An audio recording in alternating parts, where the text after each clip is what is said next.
Nomor satu apa? Sombong. Itu induknya dosa. Nomor dua, hasad. Nomor dua apa? Hasad. Nomor tiga, tamak rakus. Sombong bikin iblis keluar dari surga. Hasad bikin terjadinya pembunuhan pertama di muka bumi. Habil dan Qabil. Tamak itu yang menjadikan Nabi Adam terusir dari surga. Dibilang wakulu apa? Allah mengatakan kepada Nabi Adam, wala taqraba hadhihi syajarata. Ambil semua sesuka kamu di surga ini. Situ tok. Uwetiki. Bukan jangan dimakan. Jangan dideketi. Wala taqraba. Adam, Hawa, jangan dideketin. Karena justru kepingin yang dilarang, apa yang terjadi? Diturunkan dari surga. Nah, maka dengan itu, setan itu nangis. Kenapa manusia ini kok begitu spesial? Allah sampai mengatakan, aku akan senantiasa mengampuni mereka. La azalu aghfiru lahum. Terus aku terima tobat mereka. Terus aku terima istighfar mereka. Terus aku akan mengampuni mereka. Mastaghfaruni. Selama mereka mau istighfar kepadaku. Maka dalam riwayat yang lain dikatakan, wallahu la yamallu hatta tamallu. Ada seorang laki-laki dosa. Datang sama Nabi Muhammad, ya Rasul, kalau saya berdosa, saya dapat apa? Dibilang, ditulis 1 titik hitam di dalam hatimu. Kalau saya istighfar dan tobat, dibusek. Dihapus. Kalau setelah dihapus, saya berdosa lagi. Ditulis lagi. Setelah berdosa, saya tobat lagi. Dihapus lagi. Setelah itu diulang-ulang. Sampai Nabi Muhammad mengatakan apa? Allah tidak bosan menerima tobatmu sampai kamu yang bosan bertobat. Kemudian jamaah sekalian, tobat ini merupakan perintah Allah Subhanahu wa taala. Sehingga mau terulang berapa kali pun dosa, jangan ditinggalkan perintah Allah. Allah nyuruh kita tobat. Nabi Muhammad tobat dan istighfar sehari berapa kali? Ada satu riwayat 70, ada riwayat yang lain 100. Ada riwayat lagi mengatakan lebih dari 100. Itu tobatnya bukan tobat guyon. Tobat yang cuma astagfirullah, astagfirullah, astagfirullah. Ini tobat temenanan, Pak. Temenanan itu apa? Serius. Betul-betul memunculkan hati ketika Nabi Muhammad itu bertobat kepada Allah. Astagfirullah, diiling dosane apa? Wa atubu ilaih, gak tak baleni maneh. Istighfar, diingat dosanya apa? Wa atubu ilaih, dan aku bertobat kepada Allah dari dosa tersebut. Itu menunjukkan ke dalam hati, tidak akan saya ulangi lagi. Maka Allah perintahkan kita dalam surah At-Tahrim. Dalam surah At-Tahrim pada ayat yang ke-8. Ya ayyuhalladzina amanu tubu ilallahi taubatan nasuha. Wahai orang-orang yang beriman, lihat yang diperintah tobat siapa? Orang yang beriman, bukan ahli maksiat. Bukan ahli maksiat. Disebutkan oleh sebagian ulama, kenapa orang sudah beriman kok disuruh tobat? Dijelaskan ucapannya Abdullah ibnu Mas'ud. Abdullah bin Mas'ud bilang apa? Orang beriman itu melihat dosanya dia itu seperti ibu-ibu sehat, Bu? Oh, jangan kenapa? Kayak nonton jaranan loh, Bu. Gini.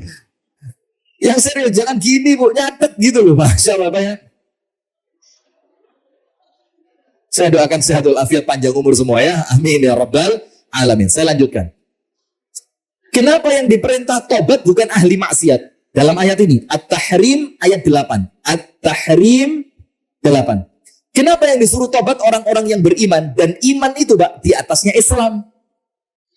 Ingat khutbah Jumat tadi? Nggak tahu Anda, nggak Jumatan di sini kok. Maka Islam dulu, baru iman. Ini yang diperintah tobat, sama seperti orang yang diperintah puasa. Ya ayyuhalladzina amanu kutiba alaikumusiyam. Termasuk tobat, ya ayyuhalladzina amanu tubu. Wahai orang yang beriman, bertaubatlah kalian. Ilallah, kepada Allah. Tobat dengan sifat apa? Taubatan nasuha. Nasuh itu apa? Tobat yang bisa menasehati diri untuk tidak balik lagi. Nasuh.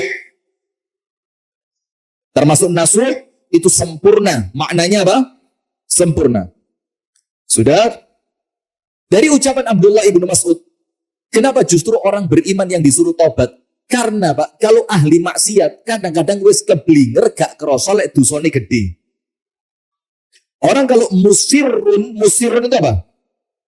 Terus menerus dosa, maka dosa besar terasa kecil. Dosa kecil gak kerasa blas lek dosa.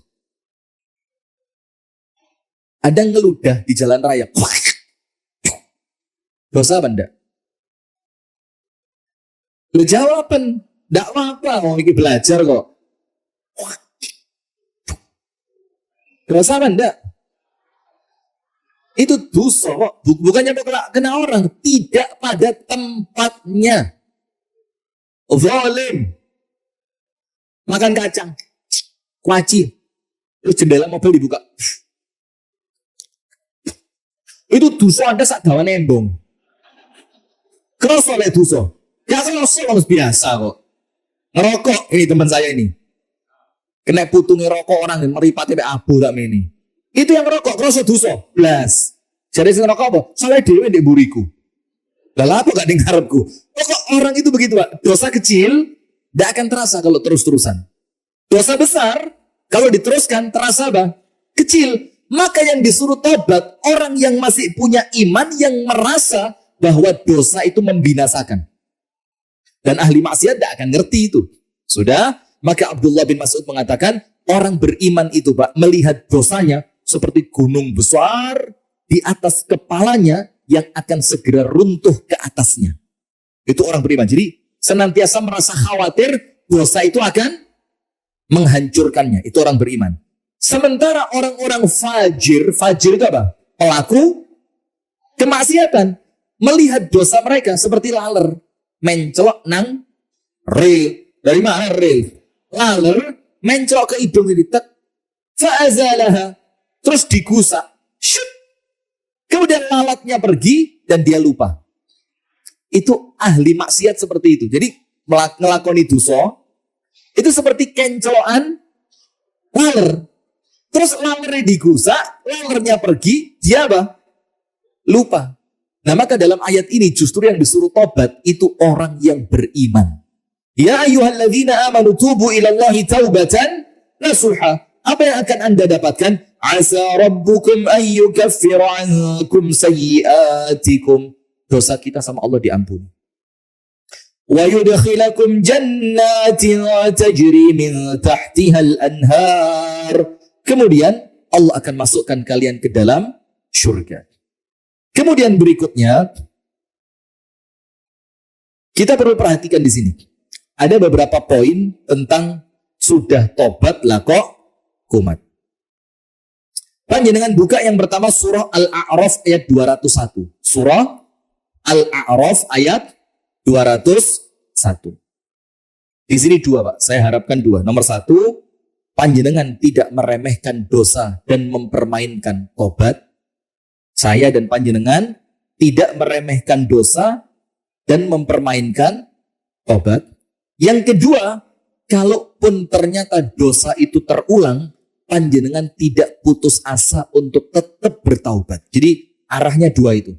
Nomor satu, lewis tobat, yo hati-hati. Jangan meremehkan dosa sampai terkesan tobat itu hanya bahan apa? Permainan. Jangan. Nomor dua, kalaupun memang terulang karena sifat manusiawi yang kalah dengan hawa nafsu, panjenengan tidak merasa putus asa untuk tetap bertobat. Surat Al-A'raf ayat 201. Nanti kita baca tafsir Al-Imam Ibnu Katsir. Allah Ta'ala berfirman, Innal ladzina taqaw, orang-orang yang bertakwa. Takwa itu apa? Ibadah api, maksiatnya ditinggal. Itu orang bertakwa. Menjalankan perintah dan menjauhi larangan. Al-A'raf berapa? 201. Idza massahum ta'ifum minasyaiton, kalaulah mereka langsung digoda setan, dibisiki oleh setan, diawe-awe oleh setan. sing senam pupune seksi, legginge ketat. Rinio deloken dilu ae rapopo. Kan pandangan pertama gak dosa. Gak dosa iku lek gak sejo. Lek pandangan pertama di planning,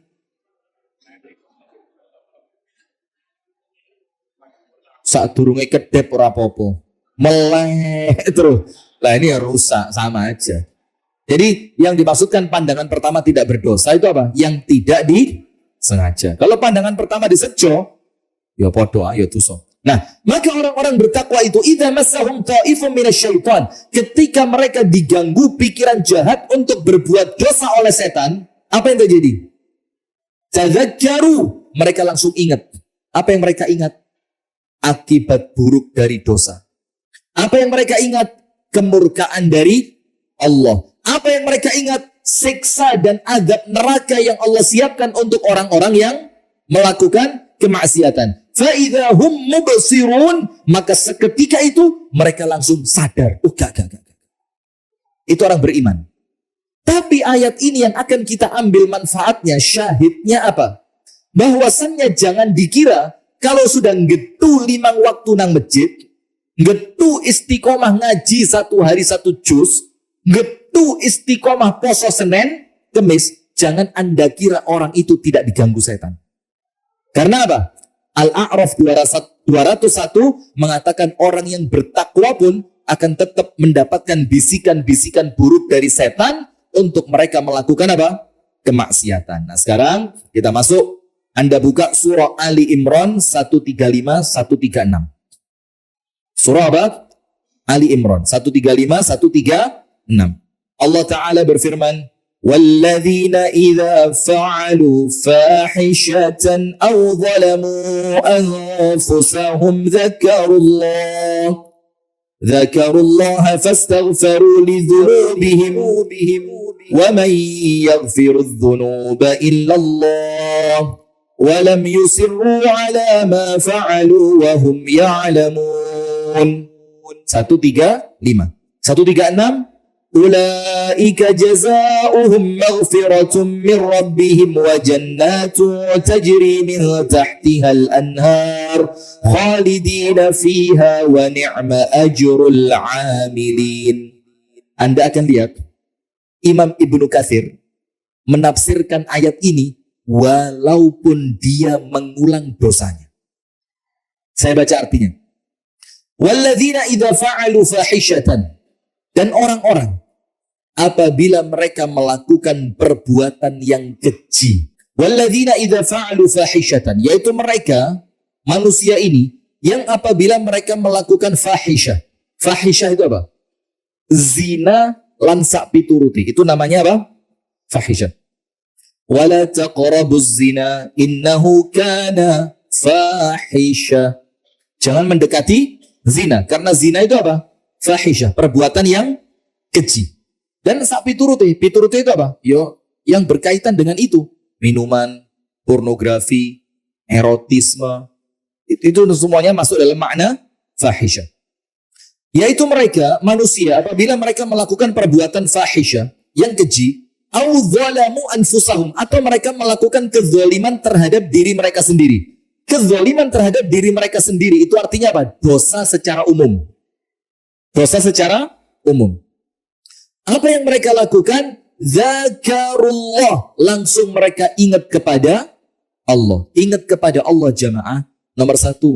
Ingat ya Allah. Allah itu maha melihat. Nabi ibadi anni anal ghafurur rahim. Wa anna azabi huwal azabul alim. Beritahukan kepada hambaku aku ini pengampun penyayang. Tapi beritahukan juga bahwasannya azabku adalah azab yang sangat pedih, menyakitkan. Nah maka langsung ingat. Tapi dia ingat juga bahwa Allah itu pengampun. Jadi setelah dia berdosa, bermaksiat, melakukan perbuatan yang keji, dia melakukan kezaliman, langsung iling. Apa yang terjadi? Fastaghfaru lidzunubihim. Kalimatnya fa. Fa itu artinya gak ngenteni meneh, gak ngenteni telung dino, gak ngenteni saulan. langsung mereka beristighfar atas dosa mereka.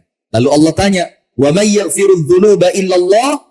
Dia ngerti karena tidak ada yang mampu mengampuni dosa kecuali Allah. Jadi setelah dia ingat, dia istighfar, oleh Allah disambut. Apa sambutannya? Memang betul. Tidak ada yang mampu mengampuni dosa kecuali aku, yaitu Allah. Kemudian, walam yusirru ala ma fa'alu. Dan dia tidak melakukan israr. Walam yusirru. Dan dia tidak terus-menerus melakukan dosa itu. Artinya terus-menerus berdosa tanpa tobat. Berdosa tanpa tobat. Wahum ya'lamun, dalam keadaan mereka ngerti, sadar, dan tahu.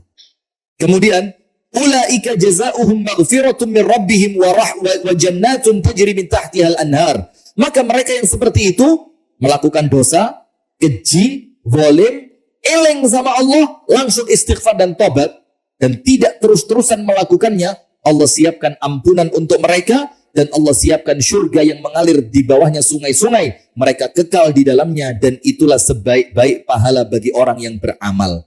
Kata Imam Ibnu Katsir, Ali Imran ini, 135-136, mereka tidak melanjutkan perbuatan kejinya itu dalam keadaan mereka mengetahui. Maksudnya apa? Kalau dilanjutkan berarti mereka tidak tahu. Sekarang Anda buka, biar melengkapi Ali Imran 135-136. Anda buka dalam Al-Quran.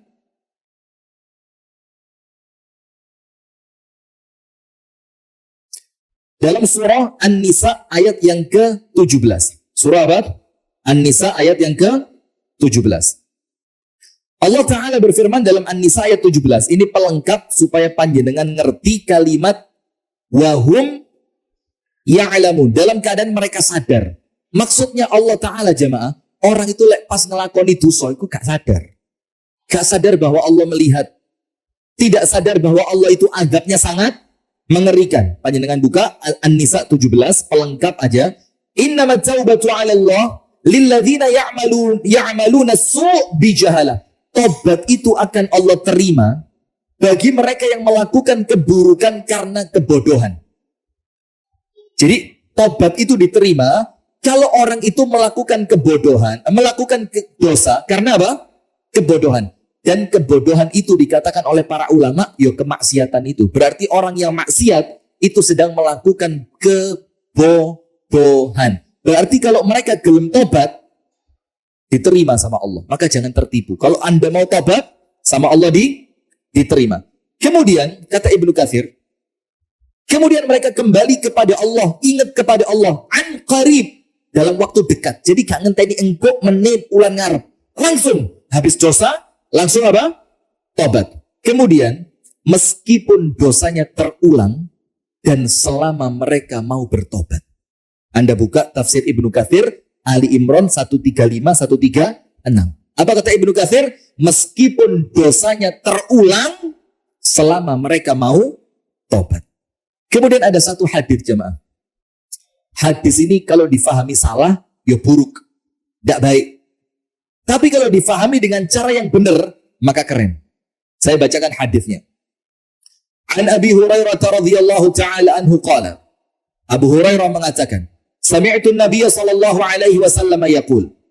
Aku mendengar Rasulullah sallallahu alaihi wasallam bersabda, Inna abdan asaba dzamban.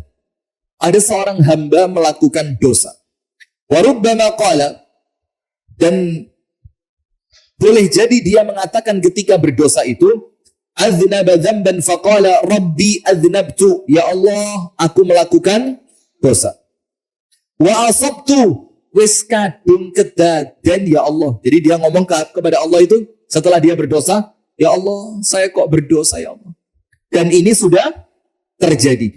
Faghfirli, maka ya Allah, tolong saya diampuni ya Allah. Dia ngomong setelah berdosa itu, faghfirli.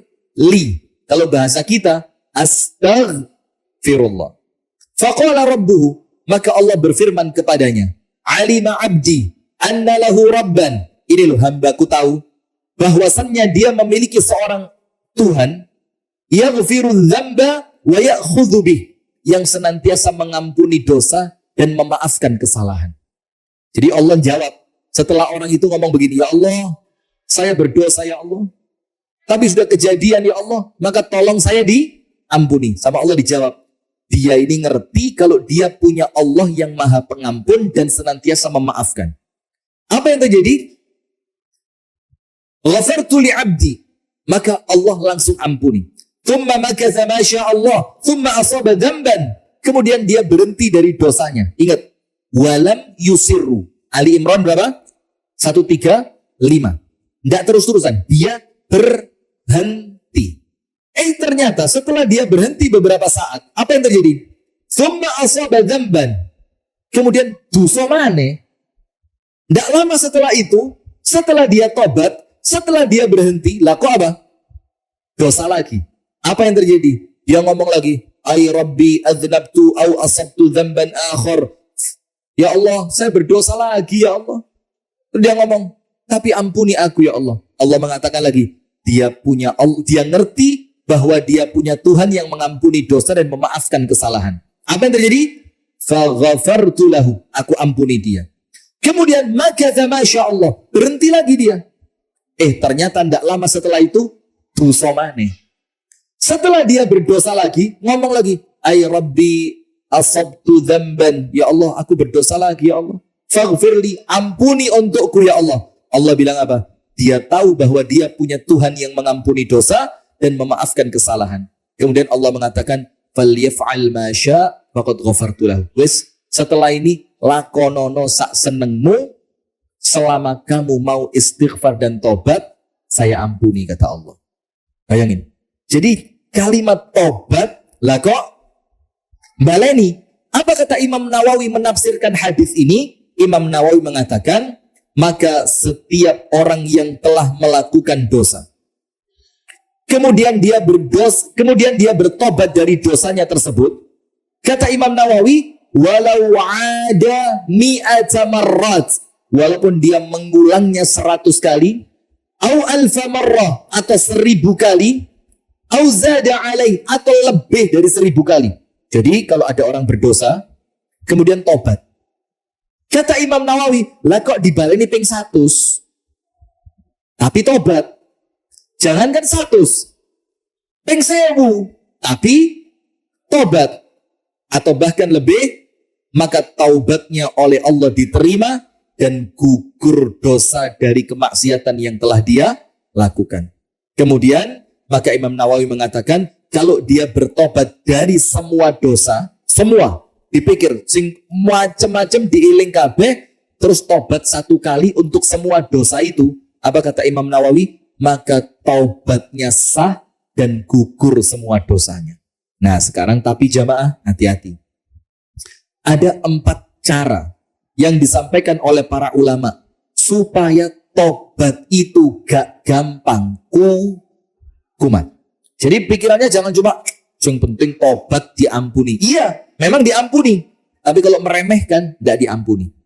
Tapi kalau niatannya main-main, tidak diampuni. Dan siapa yang jamin kalau kita masih punya kesempatan untuk tobat? Na'udzubillah ya, semoga Allah mengampuni kita semua ya, amin. Berapa banyak orang itu yang meninggal pas maksiat? Kalau di tempat kita ini yang umum apa? Oplosan itu. Coba, Anda bayangin, dia menghadap Allah, di kerongkongannya itu masih ada bau miras. Na'udzubillah min dzalik. Ada orang yang ketemu dengan Allah, di darahnya masih mengalir narkoba. Ada orang yang ketemu sama Allah, di dalam perutnya masih ada sisa makanan dari harta haram. Dan dia berjumpa dengan Allah dalam keadaan itu. Maka kata para ulama, ada 4 tips. Agar orang itu setelah dia bertobat, dia tidak lagi bermaksiat. Yang 2 amalan, yang 2 sikap. Amalan, perbanyak sholat dan puasa. Kalau amalannya apa? Perbanyak sholat dan puasa. Maka orang itu kalau selesai tobat, harus memperbanyak sholat. Kenapa? Inna sholata tanha 'anil fakhsya'i wal munkar. Karena sholat itu menjadikan kita terselamatkan dari perbuatan keji dan kemungkaran. Kepingin maksiat, cepat wudhu sholat. Kepikiran maksiat, wudhu sholat. Kepikiran maksiat, wudhu sholat, wudhu sholat, wudhu sholat. Di waktu yang memang tidak terlarang sholat. Kalau waktunya pas waktu yang terlarang sholat. Sholat sunnah ba'dal wudhu boleh apa enggak? Boleh.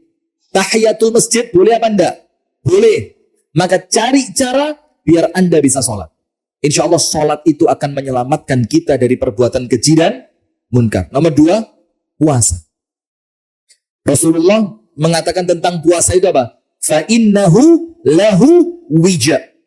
Puasa itu tameng dari perzinaan dan kemaksiatan. Ada kisah seorang tabi'in yang tobat. Maka kemudian dia cari cara, ya apa cek tobatku iki gak kumat maneh maksiate. Dinasehati sama seorang ulama, disuruh apa? Puasa Daud. Ketika dia puasa Daud, sahur, terus menjelang zuhur, kepingin maksiat, kepikiran, waduh lah aku poso masuk maksiat, terhalangi. Kemudian dia kepingin melakukan kemaksiatan lagi yang lain, kepikiran, loh aku poso. Sampai pada akhirnya dia terbiasa dengan puasa dan kebaikan itu tidak pernah mengulang kemaksiatannya lagi. Maka puasa itu kata Rasulullah apa? Wija. Wija itu apa? Tameng. Tameng dari apa? Kemaksiatan. Kemudian yang 2 sikap. Sikap yang pertama, daiman zikru al-maut. Ilingo mati gak tahu mandek. Karena kalau pas Anda mau maksiat, maksiat mumpung gak ada orang. Tidak ada orang itu bukan berarti tidak ada malaikat maut. Bisa jadi pas Anda sedang maksiat, kematian itu datang. Dan na'udzubillah, semoga Allah Ta'ala menyelamatkan kita semua dari kematian yang su'ul khotimah. Amin ya rabbal alamin. Yang keempat, suhbah as-salihah. Berteman dengan orang soleh. Berteman dengan orang baik. Nah, berteman dengan orang baik itu akan memalingkan keinginan bermaksiat. Maka orang yang senantiasa kumat setelah tobat, itu tidak boleh sendirian. Tidak boleh sendirian. Dia harus senantiasa menyibukkan diri, senantiasa kumpul mbek wong-wong sing apik. Datang ke pengajian, kumpul di masjid, ikut orang-orang soleh ketika mau safar kemana. Cari kesibukan bersama orang-orang yang baik. Karena kumpulan dengan orang soleh itu senantiasa menjadi pagar untuk setan ganggu panjenengan. Ketika setan mau ganggu, kepikiran, kepingin rek. Tapi mikir apa? Lah aku mbek wong iki mosok maksiat. Engko konangan, engko diseneni, engko diguyu, engko dilok-ilok. Dilok nih segala macam. Akhirnya itu tameng. Nah maka dengan 4 hal ini, insya Allah menjadikan orang yang telah tobat akan senantiasa terjaga untuk tidak mengulang maksiat. Nomor 1, perbanyak sholat. Yang paling penting fardu. Fardu itu ojo ditinggal paten. Tidak boleh.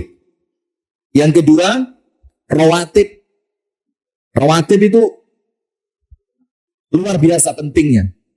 Kemudian kalau mau meningkat lagi, tahajud. Kalau mau meningkat lagi, duha. 4 ini. Fardu, rawatib itu yang mengiringi fardu. Qobliyah dan ba'diyah, tahajud, duha. Waziki insya Allah paten. Tapi gitu, doa minta tolong kepada Allah. Kemudian yang kedua, biar tidak gampang kumat, istiqomahkan apa? Puasa. Karena Rasul mengatakan puasa itu tameng. Jadi panjenengan poso, panjenengan mesti wedi. Ojo rek, mosok poso rasan-rasan. Cok, mosok poso dulu ibu-ibu senam. Nah, akhirnya apa? Terhalang. Jadi puasa itu rem. Yang 2 terakhir, sikap. Senantiasa ingat, mati. Berapa banyak orang yang meninggal ketika sedang maksiat. Na'udzubillah min dzalik. Dan yang terakhir, ojo sampai dewean senantiasalah berteman dengan orang-orang yang baik. Barakallahu fikum. Itu jamaah sekalian yang dapat kami sampaikan di malam hari ini. Semoga pengajian ini menjadikan kita apa? Senantiasa semangat untuk tidak pernah merencanakan kemaksiatan. Intinya maksiat ojo sampai di planning. Kok yo minggu. Pas bojoku renek, susulan rene. Waduh, itu Masya Allah. Medeni. Jangan punya planning untuk maksiat. Karena apa? Ciri tobat yang serius sama tobat yang tidak serius, itu setelah tobat masih punya planning untuk maksiat. Dan yang kedua, kalaupun ternyata penuh dengan kemaksiatan, jangan sampai mau ditipu setan, senantiasalah tetap yakin tobat Anda oleh Allah diterima. Begitu jamaah sekalian. Semoga ada manfaatnya. Kami tutup dari kami dengan doa kafaratul majlis. Subhanakallahumma wa bihamdika asyhadu an la ilaha illa anta astaghfiruka wa atubu ilaik. Kurang lebihnya mohon maaf. Assalamualaikum warahmatullahi wabarakatuh.